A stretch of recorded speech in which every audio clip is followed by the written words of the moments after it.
절망 속의 기쁨. 요한계시록 1장 17절. 내가 볼 때에 그의 발 앞에 엎드려져 죽은 자 같이 되매. 사도 요한처럼 당신도 예수님을 친밀하게 안다고 생각할 수 있습니다. 그런데 갑자기 주님께서 생소한 모습으로 나타나시면 그때 당신은 주님 발 앞에 죽은 자처럼 꿇어 엎드리게 됩니다. 때때로 하나님은 위험 가운데 자신을 계시하지 않으시면 안 될 때가 있습니다.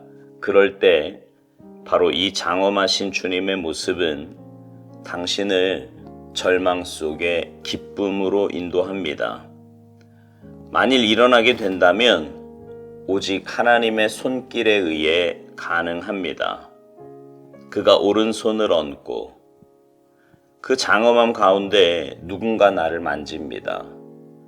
바로 예수 그리스도의 오른손입니다.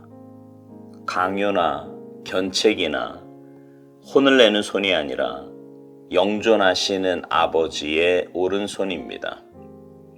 그 손이 당신 위에 놓일 때마다 말로 형용할 수 없는 평강과 위로가 옵니다. 나를 붙잡고 위로하며 힘을 주시는 영원하신 손입니다. 주님의 손길이 닿으면 당신을 두렵게 만드는 것이 아무것도 없습니다. 주 예수님께서 승천하시는 영광 가운데 보잘것없는 제자들에게 오셔서 말씀하십니다. 두려워 말라. 주님의 인자하심은 말로 형용할 수 없이 부드럽습니다. 나도 주님을 이렇게 알고 있습니까? 절망케 하는 것들을 주의하십시오. 기쁨도 기대도 소망도 더 밝은 미래도 없는 그러한 어두운 절망이 있습니다. 그러나 절망 속에서의 기쁨은 내 육신에 선한 것이 거하지 아니하는 줄을 알 때 옵니다.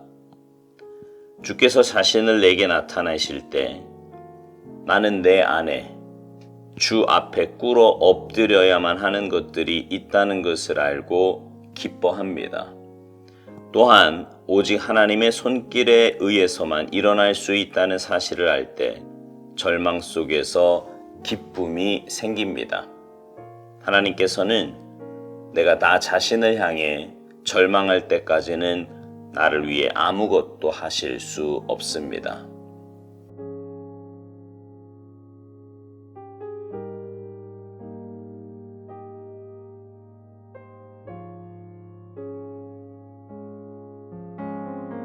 복음서에 보면요, 예수님의 제자 가운데 특별히 예수님께 사랑받은 제자가 있었습니다. 여러분이 잘 아는 사도 요한이 있지요. 요한복음에 보면 마지막 만찬에서 예수님의 품에 의지하여 있던 사람이 바로 요한이었습니다. 그렇게 친밀했던 요한에게도 변화산에서 예수님의 모습은 무척이나 낯설고 두려운 모습이었습니다.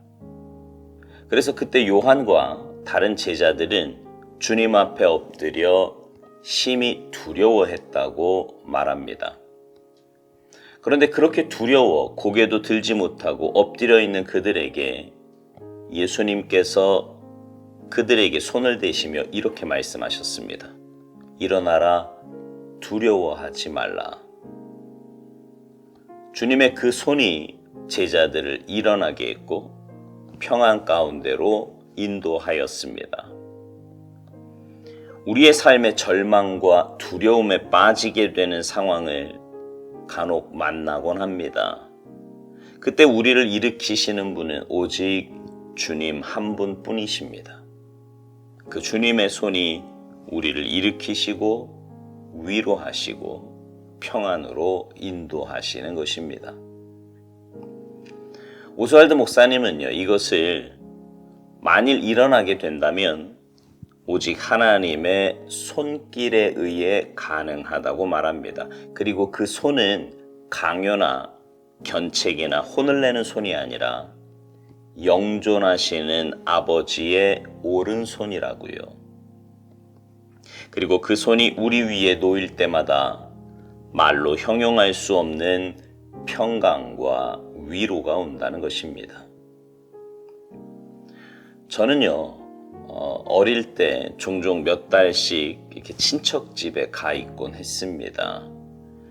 아마도 원로 목사님이 목회를 하시면서요, 여러 가지로 어렵고 힘들 때 한 아이라도 친척 집에 보내면 이래저래 형편이 조금 나을 수 있어서 그러지 않았나 생각됩니다. 제가 첫째였으니까 저보다 어린 동생들을 보내기보다는 저를 보내는 게 조금 더 낫겠다 생각을 하셨던 거지요. 어쨌거나 부모로부터 떨어진 저는요, 늘 할머니 옆에서 자려고 했고요. 지금도 기억나는 것이 할머니 옆에서 잘 때면 할머니의 손을 꼭 잡고 자곤 했습니다. 그러면 할머니는 웃으시면서 할머니 어디 안 간다, 걱정 말고 자거라, 이렇게 말씀하셨습니다. 어린아이에게 부모의 손은 평안 그 자체입니다. 특별히 엄마의 손만 잡고 있다면 아무것도 두려울 것이 없습니다. 이건 영적으로도 그렇습니다. 어린아이와 같은 우리는 하나님의 손길이 필요합니다. 절대적으로 필요합니다. 그래서 주님의 손길이 우리 마음에 터치가 되면 두려울 것이 아무것도 없습니다. 오스왈드 목사님은 이렇게 표현했어요. 주님의 손길이 닿으면 당신을 두렵게 만드는 것이 아무것도 없다고요. 여러분 한번 상상해 보세요. 변화산에서 제자들이 얼마나 두려움에 떨었겠습니까? 그리고 그때 주님의 손길이 얼마나 따뜻하고 부드러웠겠냐고요. 그 주님은 오늘 우리에게도 동일하게 다가오십니다. 삶의 문제로 아파하고 힘들어할 때, 내 힘으로 도저히 해결할 수 없는 문제 가운데 두려워할 때, 주님은 우리에게 다가오셔서 우리의 마음을 만져주십니다. 그리고 말씀하십니다. 두려워 말라. 내가 너와 함께함이라. 오스왈드 목사님은요, 절망케 하는 것들을 주의하라고 말합니다. 기쁨도 기대도 소망도 더 밝은 미래도 없는 그러한 어두운 절망이 있다고요. 그런데 그 절망 속에서 기뻐할 수 있는 것은 내 육신에 선한 것이 거하지 아니하는 줄을 알 때 온다는 것입니다. 무슨 말이냐면요, 우리의 삶에는 우리를 절망케 하는 요소들이 분명히 있습니다. 인간적으로 눈으로 볼 때 정말 아무것도 할 수 없고 아무것도 남아있는 것 같지 않은 그런 상태가 오기도 합니다. 그럴 때면 내 진짜 자아를 깨닫게 되는 거예요. 나는 본질상 진노의 자녀였고 내 안에는 연약함만 있으며 하나님의 은혜 아니면 살 수 없는 연약한 존재임을 깨닫게 되는 것입니다. 그렇게 되면 주님만 의지할 수밖에 없습니다. 전적으로 주님만 의지할 수밖에 없지요. 신기한 것은요, 절망할 수밖에 없는 그 상황, 그 조건 때문에 기도를 시작했는데 어느새 내 기도는 나를 돌아보는 기도로 바뀌어 있습니다. 그리고 결국 주님의 십자가 붙잡고요, 회개하며 주님께 겸손하게 나아가게 됩니다. 그러면 내 안에는 어느새 하나님께로부터 오는 놀라운 기쁨과 은혜가 있습니다. 저 마음 깊은 곳에서부터 샘솟듯 솟아나는 평안함과 기쁨이에요. 두려움과 절망 가운데서 시작한 기도가 평안과 기쁨과 감사로 바뀌어 있는 겁니다. 오스왈드 목사님은 묵상 맨 마지막에 이런 말을 합니다.